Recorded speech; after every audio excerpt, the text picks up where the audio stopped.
سليمان سواشيس waxa ahayd ma loo qabanaya qofka xadiisu nafsiga waxa la yiraahdo xadiisu nafsigu waxa weeye qofka waxa naftiisu ay ugu sheekaynayso ila qofku inta uu isla sheekaysanaya markaad kaligaa joogto inta maskaxdaada waxba saa u wareegaya ninba waxa la hadalku kor u qaadi jiro inta lagu sheekaysanayo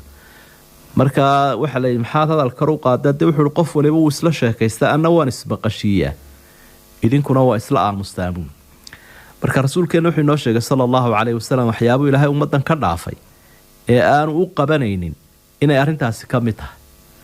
oo waxa maskaxdaada wareegaya marka qaar kood buu noo sheegay inuu shaydaanku qofka intuu yimaado oranaya waxaan yaa abuuray wadu jawaabaysa waxa leedahay ilaahay kan kale yaa abuuray ilaahay marka dambe oranaya ilaahay yaa abuuray marka halka uu kula gaaro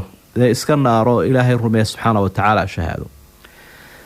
waxyaabuhu ilaahay noogu nicmeeyay kamid waxa la waxa maskaxda wareegaya faraha badan hadii la inoo qaban lahaa dib badan baa iman lahaa